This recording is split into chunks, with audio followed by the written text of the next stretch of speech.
And now, for your listening pleasure, here's Polizzi and Rose, covering the week of media, marketing, and digital content news. This Old Marketing. Take it away, boys. Hello, my friends. This is Robert Rose, and welcome to episode number 299. That's right, 299. Almost there to 300, folks, of This Old Marketing. Recorded on Monday, November 22nd, 2021. And with me, as always, my good friend, my colleague, and really, I think the only guy who can successfully take an elbow from LeBron is Mr. Joe Polizzi. How are you? Everybody's messing with King James.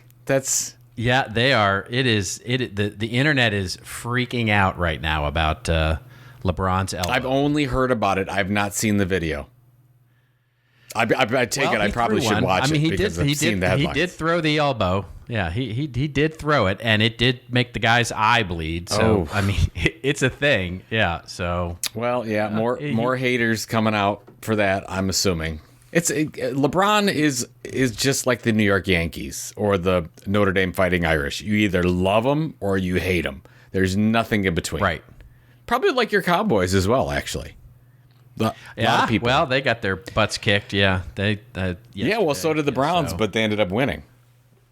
Yeah, I mean, you gotta question when you win as close as that game was against Detroit. I mean, that was not good. Well, it was not a good look.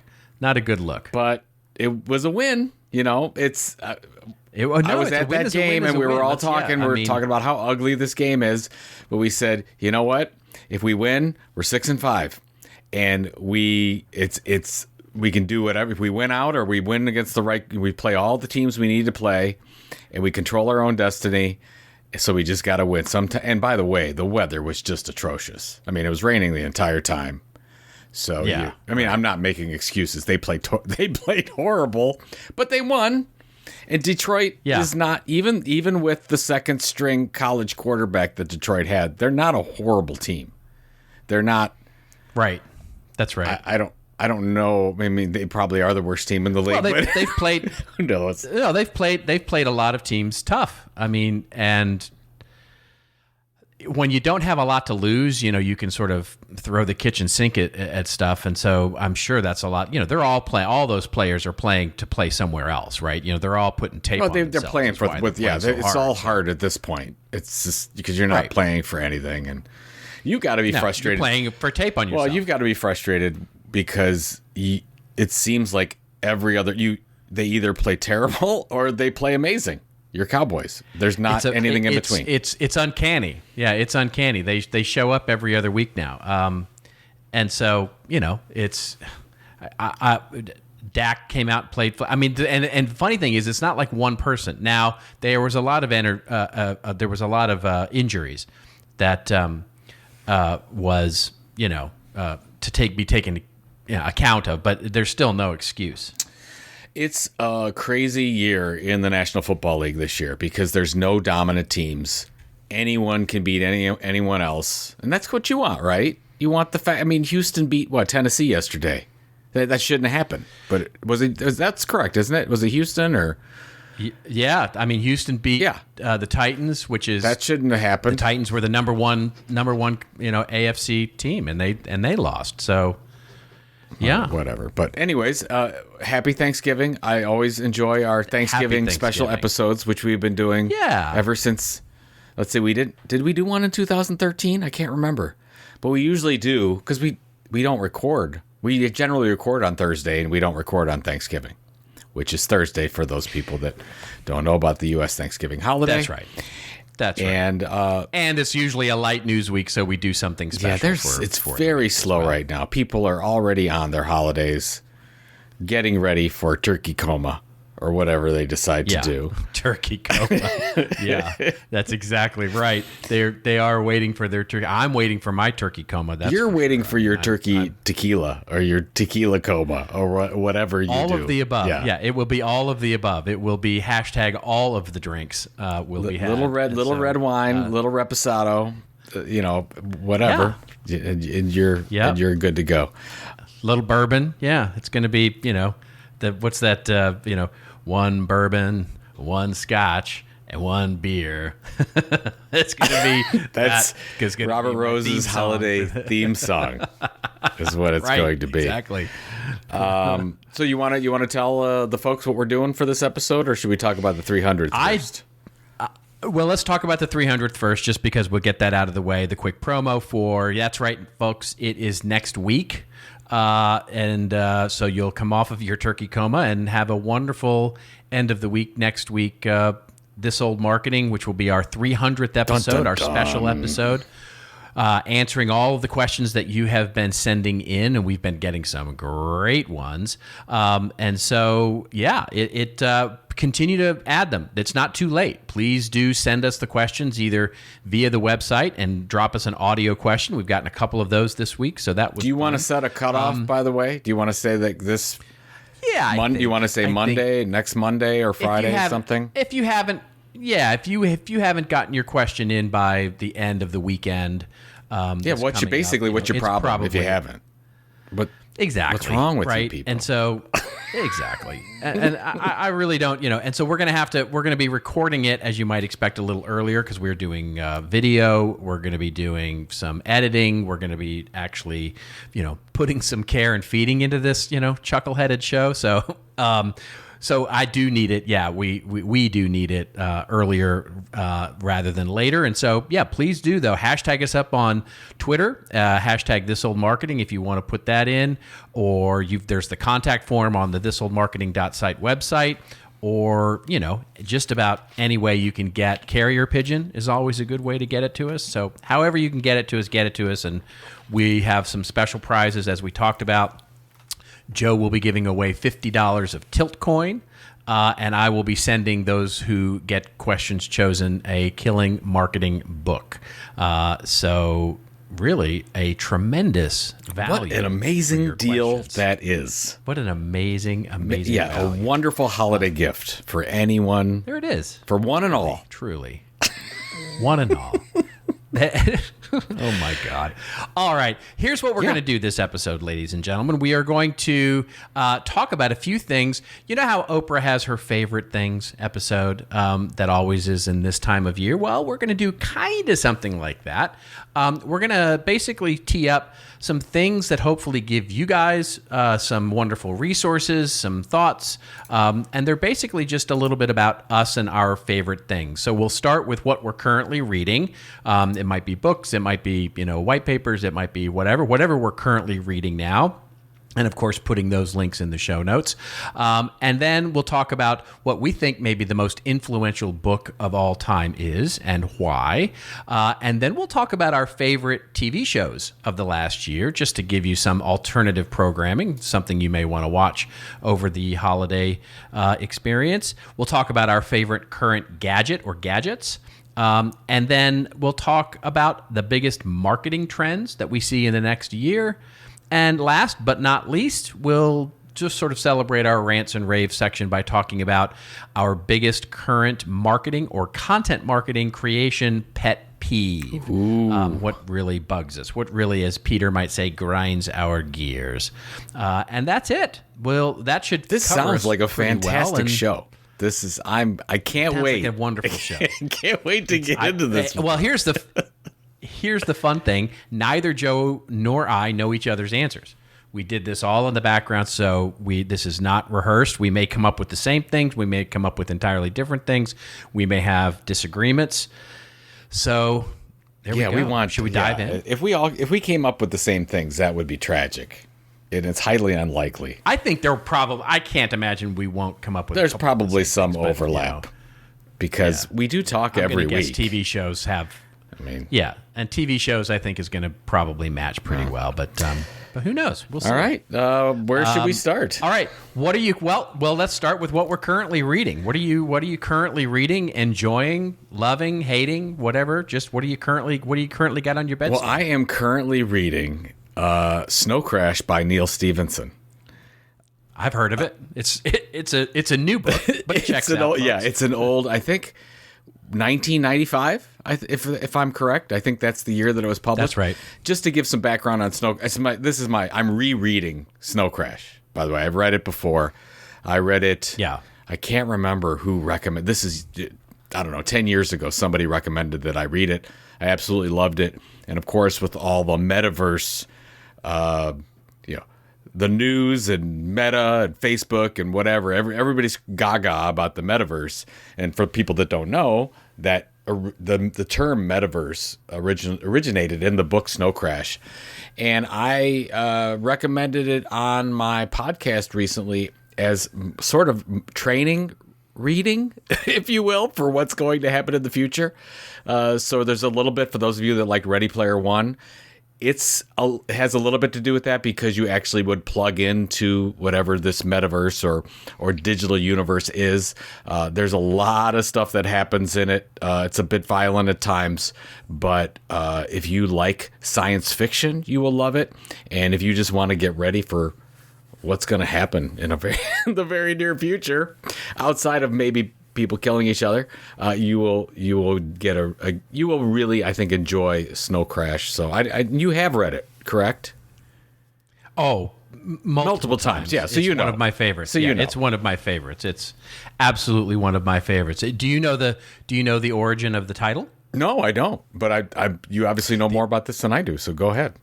The origin of the title is a fascinating one, where Stephenson wrote an essay, and the name of the essay, it's one of those titles that you're like, I wish I had written that. He wrote, in the beginning was the command line, was an essay, and then that came after the book, but so that came after the book, and he talked about coming up with the title of Snow Crash, which was a particular failure on the early Macintosh computers. There was a particular way that it would sort of crash, and it would crash with very much look like snow on TV, like when you turn on a channel that's not there in the old days of broadcasting, and he called it a snow crash. And took it right from there.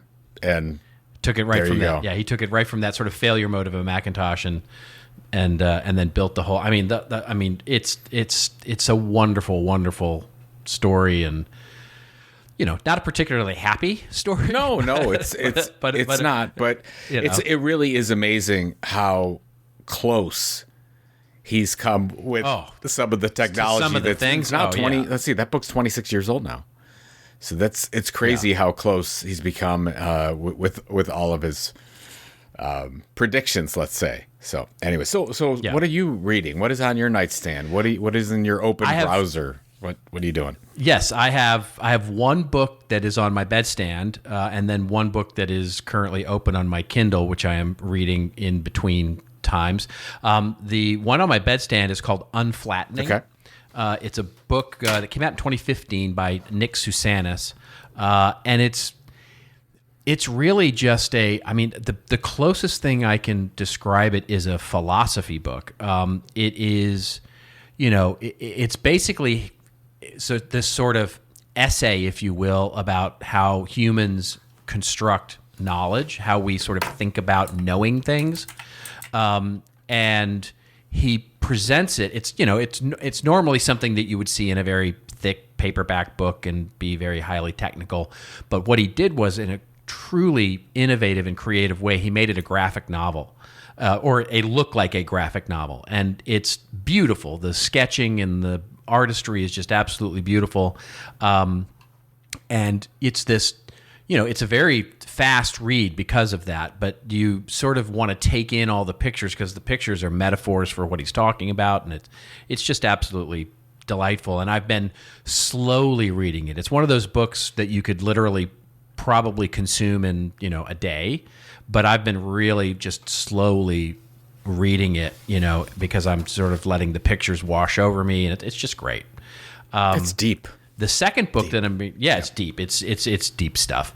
The second book, which is much more business-like, I'm reading Blockchain, Bubble or Revolution, which is the future of Bitcoin, blockchains, and cryptocurrencies. I'm sort of, I'm down the rabbit hole on this stuff, right? So I've been really trying to get educated on this. I'm so proud of you. You have really come a long way. Well, no, just want to know it. I just want to know what we're talking about here. So you're curious. This is written by three guys. Curiosity. I do have curiosity.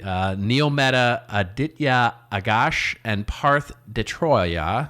I'm sure I'm butchering those pronunciations. It's a product manager from Google, a product manager from Microsoft, and a product manager from Facebook who wrote this book.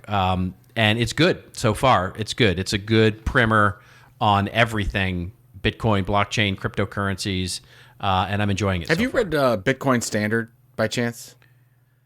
Yeah, I have that on my list. It's a very old book by now. It's got to be 5-6 years old. But everyone always says when you start going down the rabbit hole, you need to read. You have to read the white paper from Satoshi. The original one, which I have read, by the way. Yep. So I've done that, and then but I have to read Bitcoin Standard as well. Sounds like you've got a good one, also. So excellent recommendation, sir. Yeah, they're good. They're both. One is sort of enriching the head and in my sort of career, and then one is definitely enriching the soul. So excellent. That was a good first question. Yeah. I think we passed. A good one. Yeah. And of course, as we said, we'll put the links to those books in the show notes so you can actually get access to them if you're interested in reading them. So what do you think, speaking of books, to get to the second question, what do you think the most, now when we traded these questions back and forth, you worded it very specifically, but you said, what is the most influential book of all time and why? I took it to mean business book, but obviously it doesn't need to be business book. Were you careful about that? You were basically saying what's the most influential book of all time? Like any book. I would say any book, yes. So taking out, I'm assuming you mean taking out like the Bible, right? Which is clearly the most influential. Yes, I did not. But if you could have Bible as your answer, but yes, I was thinking not. I do not have Bible as my answer, but I'm thinking you're. I was saying something not discussed during the Council of Nicaea, like something other. Yeah. Right. In that book club, that book club. Yeah, go ahead. So you go ahead. What would you answer that question with?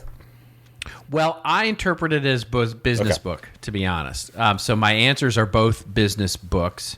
I have many, by the way, many books that I could recommend that are not business books that I believe that have been influential to me, certainly, and that I would put up there in the most influential of all time.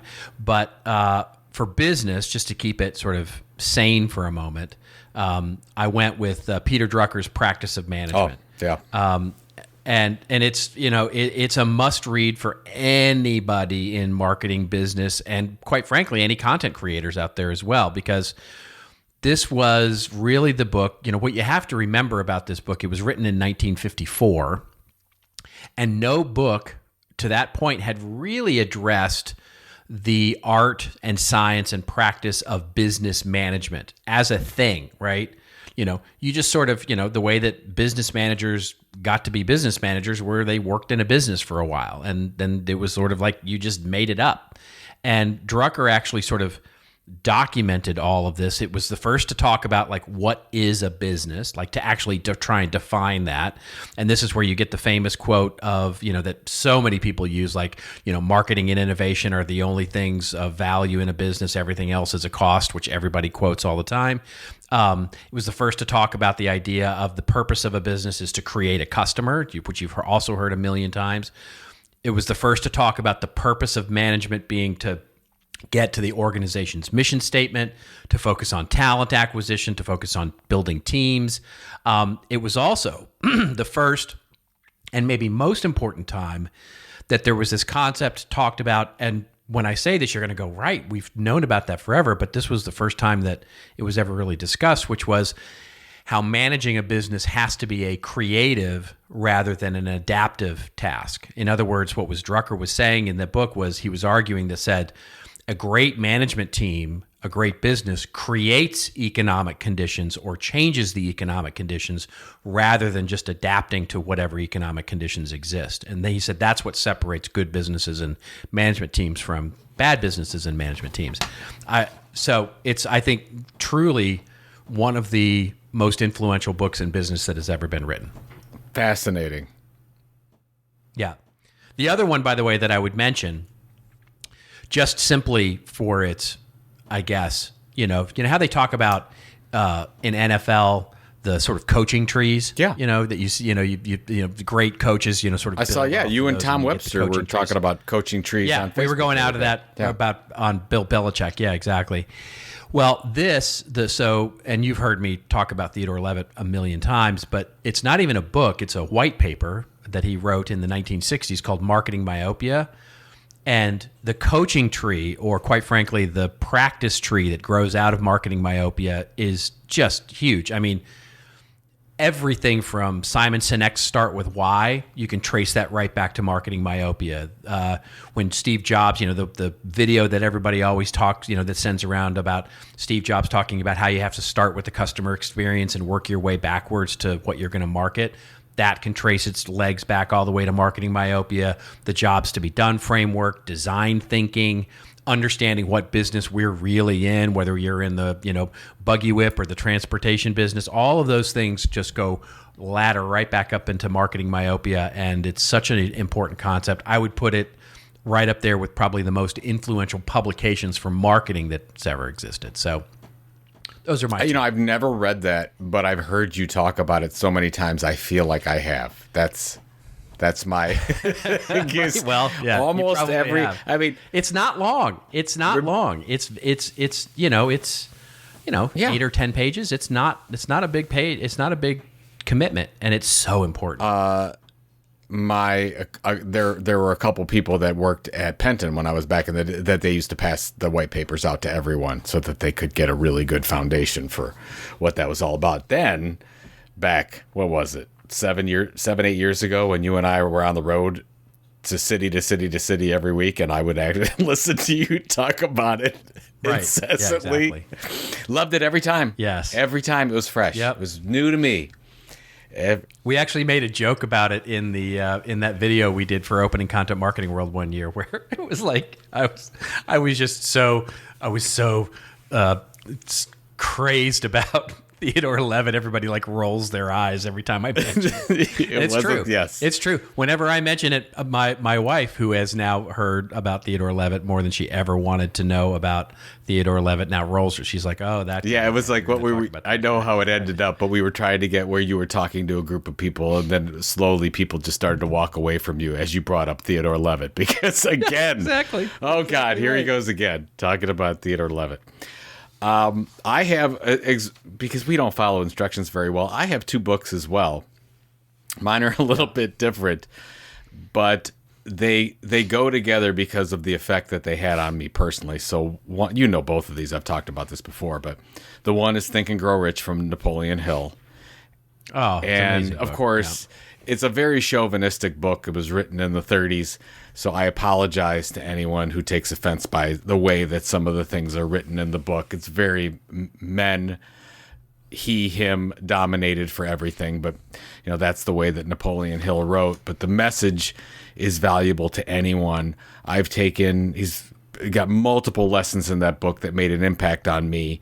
But what I really started to do from that is to set goals. I mean, I read this when I was 18 years old. And I thought this was amazing. It wasn't I thought at first, Robert, it was a get rich quick book, which it's not. It's all about your mental state and how you can think, and though your attitude, and then the things that you do because of the goals that you set, how they can affect your life. So if you're any kind of a goal setter, or you believe that you need to plan things to find success, Think and Grow Rich is one of those must-read books, in my opinion. And then I like to tie that, like you do with a good wine and a fish meal. You might do that, or steak, if you will, and a good anejo. I would like to pair Think and Grow Rich with Stranger in a Strange Land from Robert Heinlein, which is a science fiction book. But the reason why I do this, and I've blogged about this a couple times, there's a couple points. First of all, Stranger in a Strange Land, probably my favorite book of all time. It is a science fiction book. It's a very long book. A lot of people don't like it. There are sections of this book, though, that talk about focus. and very specifically if you focus on one thing at a time and you really kind of tune out everything else in your world and really focus on, like, say, being great at one thing, how that is a strategy that works more times than not. So that's why I pair Think and Grow Rich with where I'm going to write things down and I'm going to start to read those goals every day. That really came from Think and Grow Rich. And then the idea of focus and really focus on, look, I can't boil the ocean here. I don't want to boil the ocean. I want to be really good at one thing. So what is that one thing that I can make an impact on the world? That really comes from Stranger in a Strange Land. And that's why when somebody asks me, I always pair those two books together. Made a big influence on me. And strangely enough, I read both of them when I was 18 years old. So there you go. I was coming out of high school. I never read any books until I came out of high school, which was weird. It's like, oh, and now all of a sudden, I don't have to, like, nobody's forcing me to read. So I just started to read things because I wanted to be successful, whatever success meant at that time, and got a hold of those two books. So there you go. Okay, so I can't resist because you went there and I didn't. I'm going to give you two other quick. Oh, jeez, this is going to be the longest episode ever now. did the same for me. I'll make it very quick. I'll just make it very, very quick. Which is one, Eckhart Tolle's Awakening to Your Life's Purpose.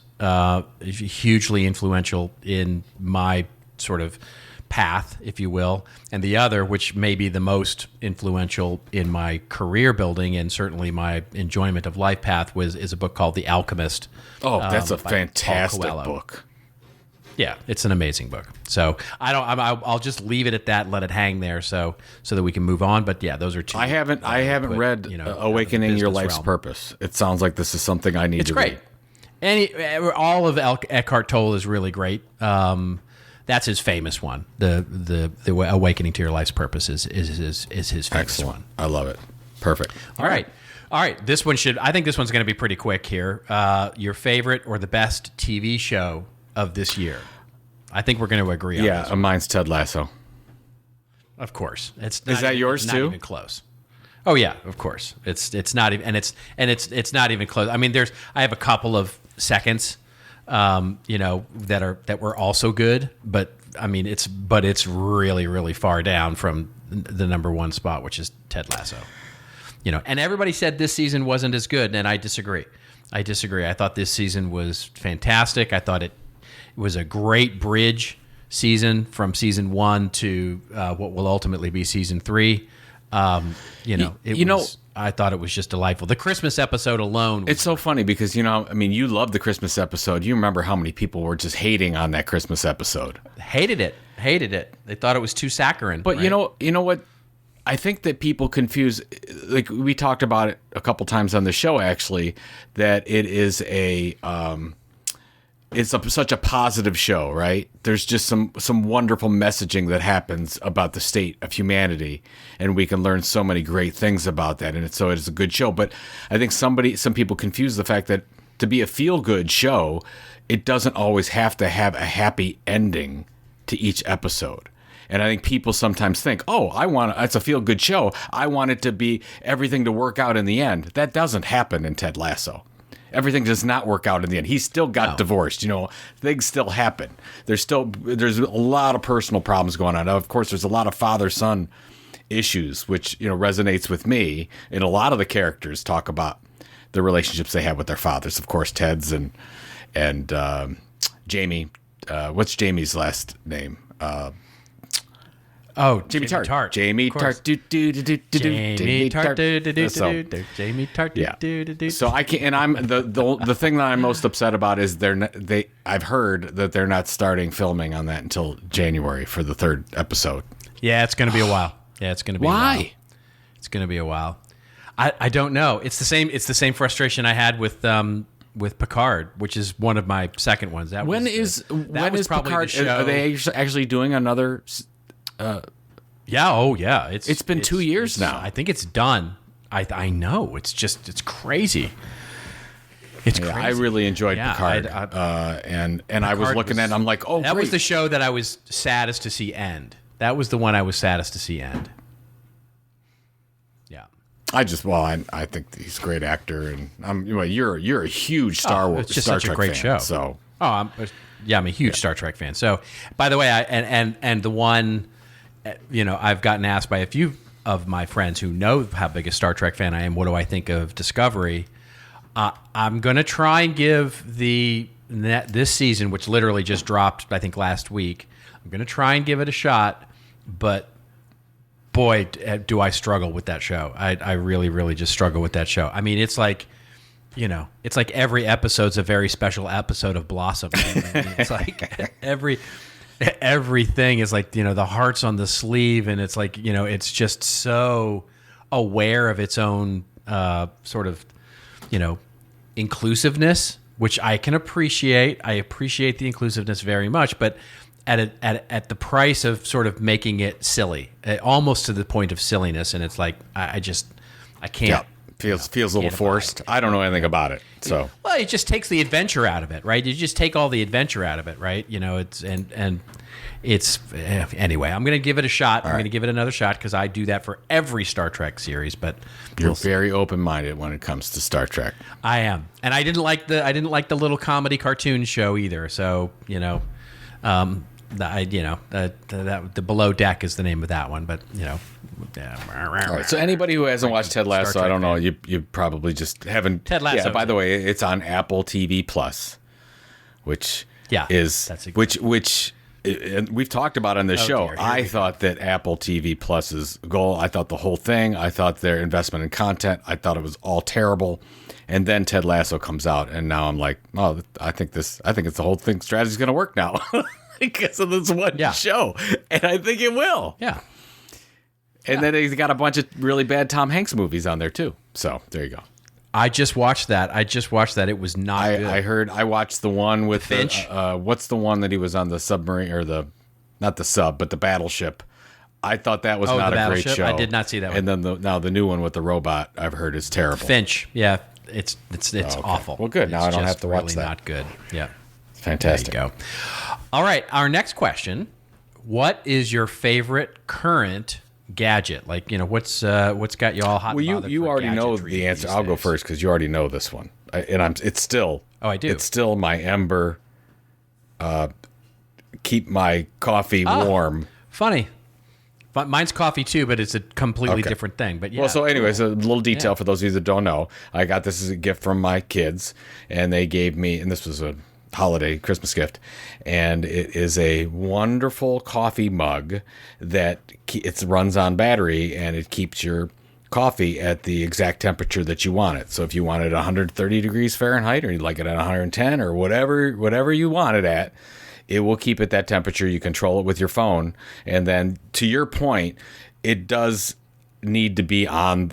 You have to put it back to the charger a lot more than I would have thought, that was the point that you made. Over time. But I have it hooked up right at my desk. So you basically set it on it like a coaster, and it works really well. Nice. So that is mine. That's the way to do it.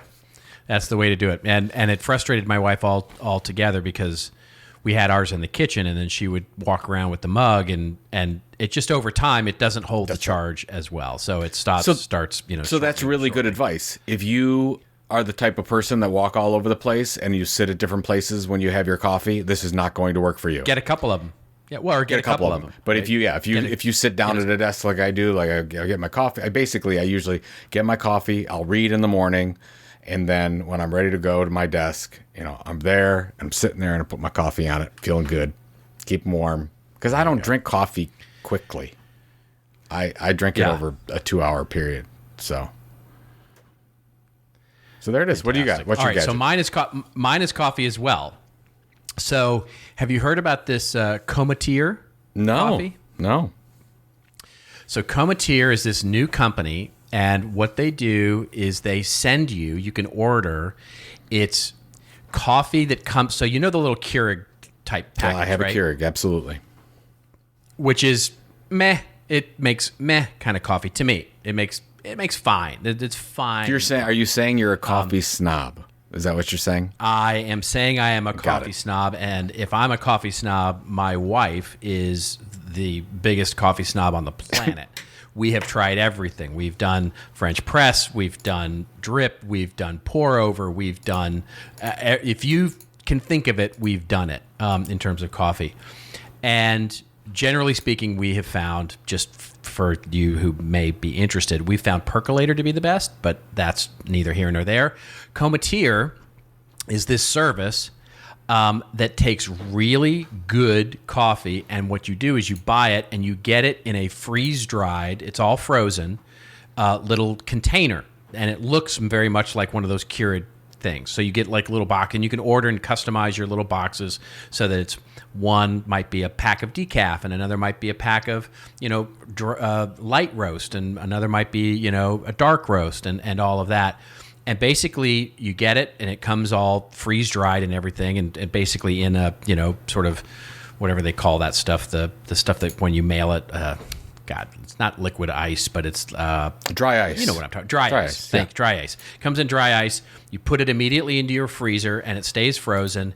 And then basically you run it under the tap water till it and it dehydrates, or defrosts very quickly. And then you just pour the little element into your cup, add hot water, and it's a delicious 1 cup of coffee. And it's really good. It's really, how long really does good. this process take? I'm not an affiliate marketer or anything like that. The whole process, maybe 4 to 5 seconds. Okay, so this is not lengthy. This is... No. You literally pull it out of the freezer. You put it under tepid, because the things are in this really cool like aluminum container, which conducts heat really well. So you could put it under hot water, but I do it under, their instructions say do tepid water. It literally becomes liquid, enough liquid to put into your cup, maybe with a little cube in there of coffee, and it's concentrate. It's like coffee concentrate. And basically you put it in there, and then you add super hot water, like boiling water, and you have yourself an instant cup of coffee. And so it's 45 seconds, assuming you have instant hot or you have a pot of boiling water available to you. And it's just amazing. The coffee's unbelievably good. Costs? So, nope. I have no. You can get it. I'm paying, I think, like $30 a month, and I'm getting like 30 little things. You can customize a package, basically, and you do it by subscription, and you can sort of, alter your subscriptions, all that kind of stuff. It's and you're cool. Saying it's going to beat my Keurig Starbucks packages, pockets, 100% better. Yes. Than Keurig. Okay. 100% All right. better than Keurig. 100% better than Keurig. The only con is that you got to store it in the freezer. So it takes up freezer space, and for those of us who have small freezers, it's a little bit of a headache, but it's really all right. Great. I like really that, great. And the fact that it's subscription. I did not see you going there. I'm impressed. This is not a place I would have thought. So very good. All right. Next question for you is biggest marketing trend of the next 12 months. What do you think? All right. So I have 2 answers to this. But there's really only one trend. So let me talk about that second. The thing I wonder what the it's thing that be. people no. I wonder what it might be. You'll know where I'm going here in a second. The thing that all the marketing folks are talking about right now is the whole metaverse, NFTs, that's talk. And where I see a lot of it's funny. I broke mine out. Okay, well, maybe we're not talking about. So basically, there's going to be a lot of talk about it. Like, what are we doing? They're going to do, like we talked about on the last episode. There's going to be a lot of stunts, a lot of PR stuff. I don't think there's going to be a lot of things that actually happen in the next year. So it's going to be all icing and no cake, in my opinion. So that's not really a trend, but it's going to be the talk of marketing. You'll hear it on all the circuits, but I don't think there's going to be a lot of work done in 2022. The actual trend that is actually happening, that is going to get even bigger, that you and I have talked about forever as well, but I just can't believe how crazy this is getting right now, is in acquisitions. It was basically companies that provide products and services, brands that are not media companies, are actively right now, after we've been talking about it for a decade, are actively buying media companies or content creators or YouTubers or whatever the case is, because they're flush with cash, and it's very hard to build an audience. And on the other side, once a content creator builds an audience, it's very hard to monetize that audience. So it's a really good marriage between creativity and cash, and you're going to see some major deals happen. Where I think a lot of I don't want to say the majority, because who knows at this point, but I think a large percentage of the M&A deals that happen in 2022 will happen between a non-media company purchasing media companies. So that's what I have. Do you have something similar? I would comment on yours and say I absolutely 100% agree with it, and I would sort of just maybe it's a yes and it's not trying to correct. Oh, it's fine. You can correct it. It's all good. Basically saying no. I think it's definitely a yes and, which is I think what you're going to see it's a wider. Let's make it a wider tent, right? So which is the media acquisitions you're going to see are for companies, product, service, or other media companies attempting to be platform companies, right? They're trying to get those multiple lines of revenue, and they're going to be looking at this as both a marketing as well as building an ecosystem kind of play. So I think, to your point, the non-media companies will be acquiring media companies to add value in that way, and the media companies will be acquiring other media companies to add acquisitions for those that can flex and extend brands into products and services, right? Yes. So that makes sense. You're saying it's going both ways. Yeah. Absolutely. It's going both ways. I can see that. My two. So I took sort of the same thing, which is like, there's the trendy trend, right? Which everybody's going to be talking about, and we'll be talking a lot about, which I think will continue this sort of explosive growth of AI. What will happen is I think you're going to start to see a lot of conversation come around the idea of automating context for content presentation. So whether that's delivering personalization or that's delivering without the ability to, based on content consumption, starting to, use things other than personalization from explicit data to, to sort of just understanding the behaviors of consumers and starting to personalize content, which is algorithmically based, but people will call it artificial intelligence. So the talk of the town, I suspect, will be marketing and AI and how it's used to drive more personal experiences or personalized experiences. That'll be the thing in 2022 that everybody will be talking about. I think the real trend is related to that, which will be the idea of audience identification, both in B2B and B2C, in a world without third-party cookies. I think I'm continually sort of watching, just slowly. It's like, when you build those sand tunnels on the beach, and you just sort of you dig away at it, you dig away at it, and all of a sudden the whole thing collapses. I can see this happening now in email addresses, right? The whole trend for Apple now to give you the power to obfuscate your email address and just basically give a fake email address that delivers to you until you decide to unsubscribe from it, or what we're now starting to see with blockchain and messaging, and what we're starting to see with audience identification through other means that isn't like, phone number or physical address or address, and how do we start delivering personal experiences through those things. So I think you're going to start to hear a lot about alternatives to that. And, I'm hoping to talk a little bit more about some of that as well, because I see it as a real trend in 2022, and it's where I'm going to be putting a lot of focus in my efforts. Yeah, we're gonna have to have a special episode just talking about what you and I are gonna do in 2022, because it's gonna be very exciting. You have plans. I have plans. Lots of plans. Of course, because we just can't leave well enough alone. That's why we keep doing things. That is exactly very good. All right. So now what would normally be fitting into our rants and rave section, we'll save for the last question, or question number 7. I can't believe we got through all 6, actually. Well, we didn't. You skipped one. But we got to number 7. You did skip one. I did? We skipped. You skipped. If I wrote a new book right now, what would I write about? I didn't see that question in the list. It's number 3. Number 3? Yeah, because that makes 7. Because right now, if... You know what? You're right. I don't know. Which is fine. We don't have to cover that if you don't want to. You're right. No, you're totally right. In my show notes here, I just completely. I thought that you were skipping over it on purpose. See, this is how we do this show, folks. I thought he was skipping over it on purpose because we ran long on the first 2. Which, by the way, Robert does all the time, because when we prepare for this show, we generally have 5, 6, or 7 different news articles we're covering, but we generally only get to 2 or 3, and you will skip around based on where the conversation's going, and I just let you take the lead. Yes. Little inside baseball there. So that's what I thought you were doing. I was just giving you the benefit of the doubt. Good. Well, good for you. Thank you for pointing it out. So do you want to answer that question real quick?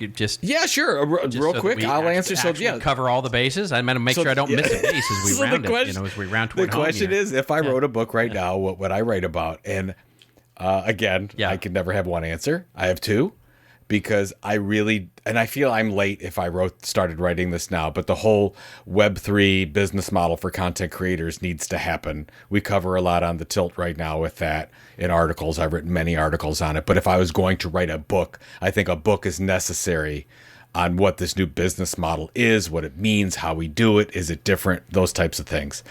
But honestly, and this is very nice, the request that I get most often for the book to write is probably a surprise to you. I don't know, but everyone wants me to write a version 2 or the next edition of The Will to Die, my fiction novel, which is very nice. I get that question. You should I get that question probably 3 or 4 times a week, which is wonderful. People are, send me an email and they'll say, "Oh, I just read it or listened to the audiobook or whatever. When's the next one coming out?" And then I have to go into the fact where I launched the Tilt and now I'm really focused on content creators, and then they're like, "Oh, that sucks." Well, tell me when you're gonna write the next fiction book. That's right. So that's my answer there. So what about you, sir? What would you write about? Well, I have 2 as well. One which is sort of business related, which would sort of tee up and a bit of a hint into where my focus is going to be in 2022, which is exactly the book you're talking about, right? But only I would write it for marketers, brands, for enterprise marketers, and that's where it's interesting. That's where I love because you've been reading a lot about the enterprise marketing side of the Web3 thing, and I've been, of course, on the other side with content creators, individuals. So there's a lot that we can learn from each other, thankfully. Yes. Yeah, absolutely. Oh boy, no kidding. The one that I'd love to write, and still do, by the way, have on my to-do list if I can ever get the time, is how the skills of business are truly changing from a knowledge-based set of skills to a wisdom-based set of skills. And it's an important difference, and I won't belabor it here because we'll get to rants and raves here for our last question. But that's okay. You can't just leave it there. What do you mean by wisdom-based? What I mean by that is that so in the 1950s, the wonderful and oft quoted, as we did in this show, even Peter Drucker talked about the knowledge worker, right? The knowledge worker. And the knowledge worker was something that he talked about where you hired people based on the knowledge that they had to apply to a particular skill that you needed in a business, right?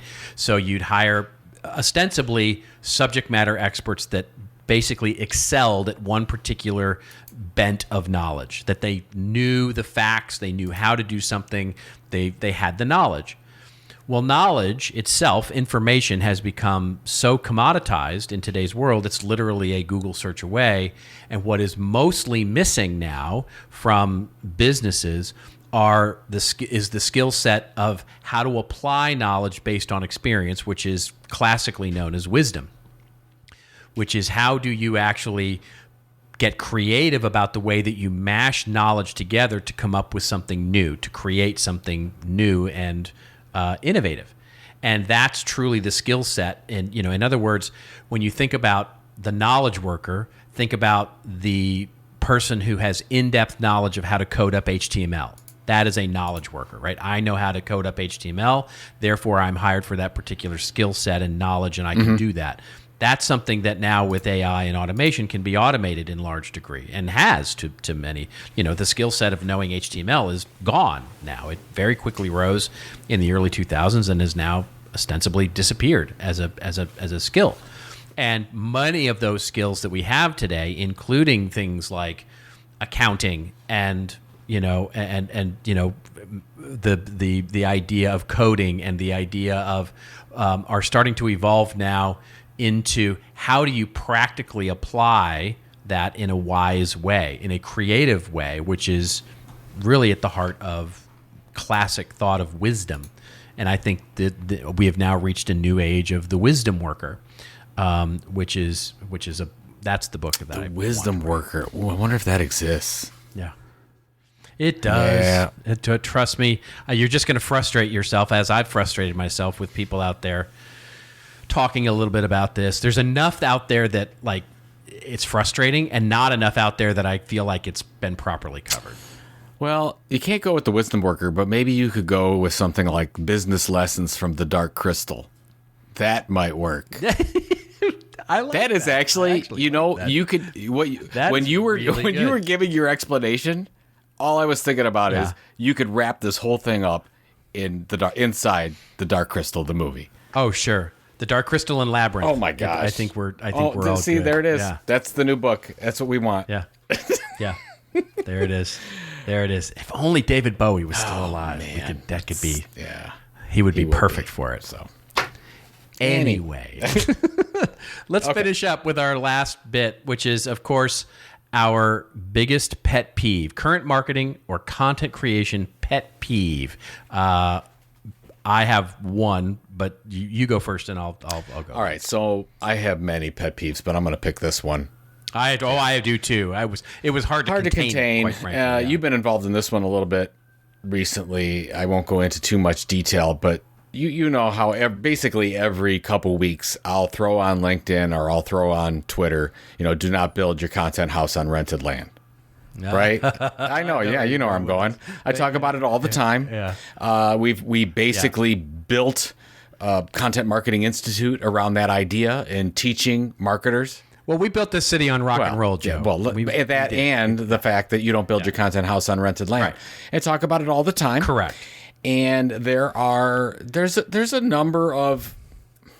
Okay, so basically what happens when I tweet that out, you'll get people to say, yeah. And then you'll get people that say, what? Like, you're telling me not that I shouldn't be on social media. My audiences are on social media. That's stupid. Like, it's free. Like, why aren't we using it? Whatever. And then I have to go back and say, I'm not saying don't use social media.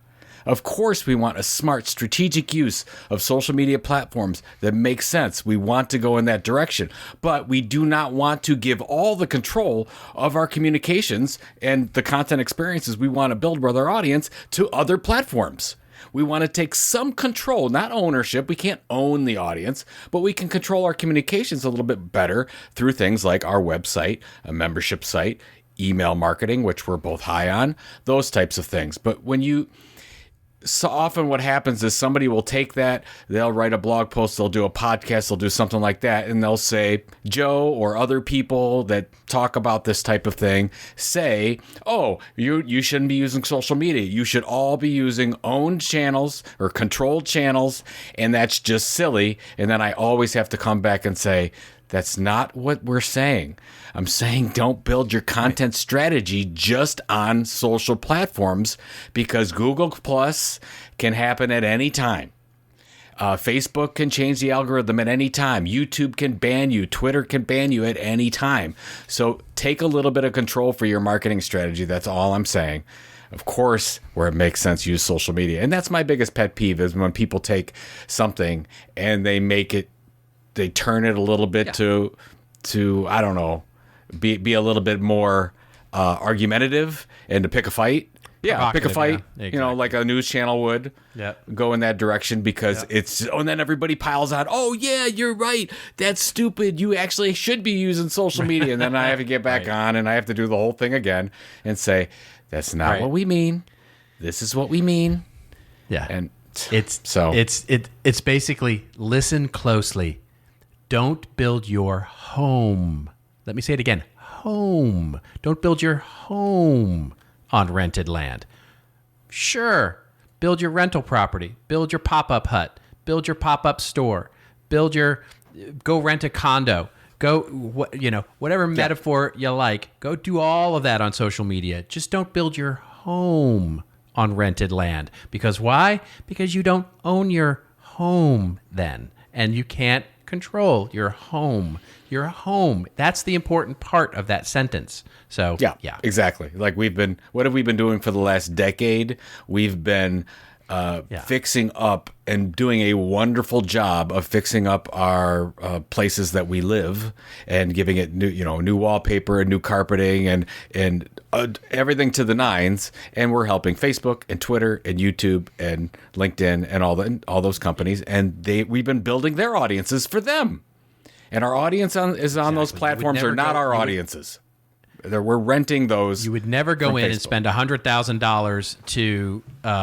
You would never spend $100,000 to go fix up your rented apartment. That's right. Because you're just improving the apartment owner's Why building, do it? Right? You would go in and build your own. Exactly. So anyways, enough about that. But yeah, that's that consistently is my pet peeve and has been for a long time.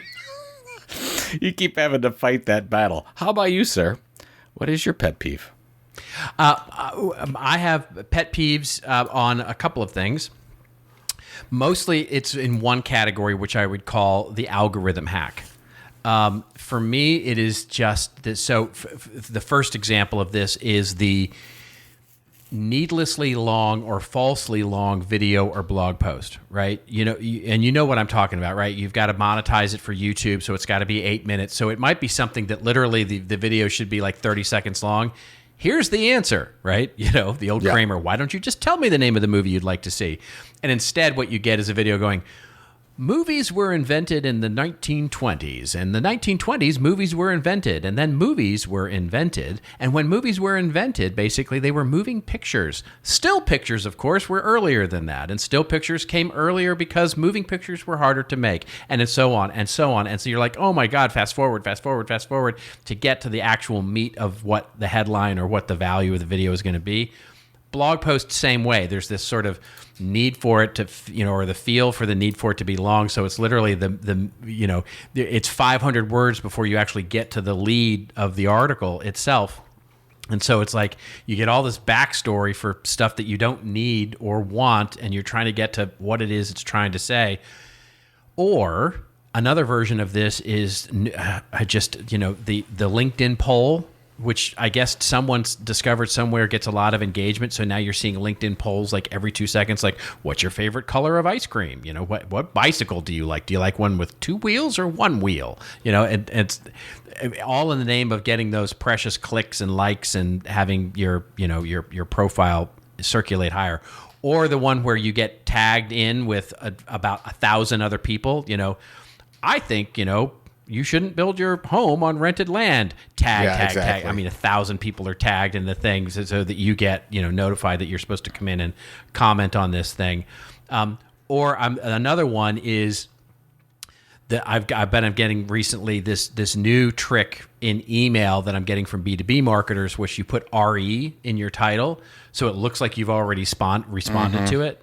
You've already started a conversation, and they even will do like the line down it or arrows or whatever, so it looks like a response to a conversation you had, and it's like, hey, haven't heard from you yet. Shouldn't we schedule a meeting? Those kind of, like, they're just following up. All those sort of hacks around sort of trying to trick you into sort of thinking about getting into something or how to clickbait you into something, or it's totally petty. What mine is? I don't like, and by the way, I know they work many times, but that's not the point. I hate squeeze pages. I hate, like, when I say squeeze pages, like one of those, and you mentioned the extraordinarily long, repetitive video, if you will, or blog post. It's the same thing. It's like there's an offer, but they go through and then they do a comment and then they do a video, and then they, like, you literally have to scroll to get to the bottom.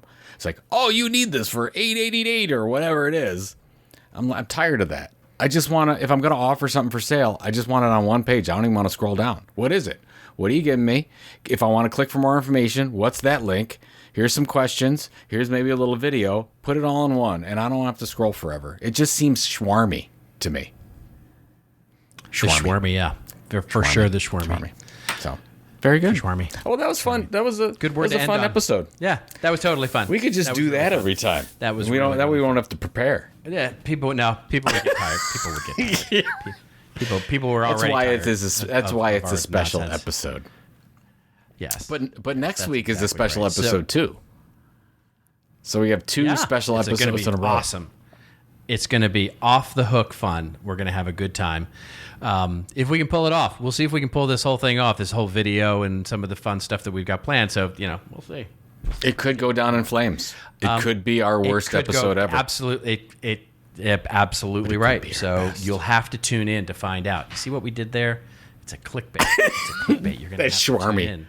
It was shawarmy. That's shawarmy. That is shawarmy. Happy Thanksgiving, to you. My friend. I hope you enjoy yourself. Lovely, wonderful. Thank you very much. We're going to go up to the beach and we're going to hang out. It's going to be wonderful, and I'm going to have #alldthedrinks. And so, I'm very good. Yeah, this is the first time we're not traveling for 20 years. So we're staying home. Nice. The kids are coming home from college tomorrow, actually. Beautiful. And so we'll be in the Cleveland area for Thanksgiving for the first time in a very long time. When I had a full head of hair. Yes. Wow. Isn't that crazy? How long ago that was? Yeah. That is crazy. That's a long time ago. All right, ladies and gentlemen, thank you so much. I hope you and yours also have a lovely, wonderful, warm, pleasant Thanksgiving. I hope the family arguments aren't too much to deal with, but of course that's life at Thanksgiving. So I hope you all have a beautiful, wonderful family get together. And for those of you who are interested, well, we will be back next week. So it is our 300th episode. But for this, we're signing off. If you want to get everything, including all those show notes to the books and everything we linked to, talked about in today's episode, get on over to our site, thisoldmarketing.site. Remember to hashtag us up with your questions. Do that till the end of the weekend or whatever, until we can get everything assembled for our big show next week with 300. And until we see you then, remember, it's your story to tell. Tell it well. See you next week on the 300th episode of This Old Marketing.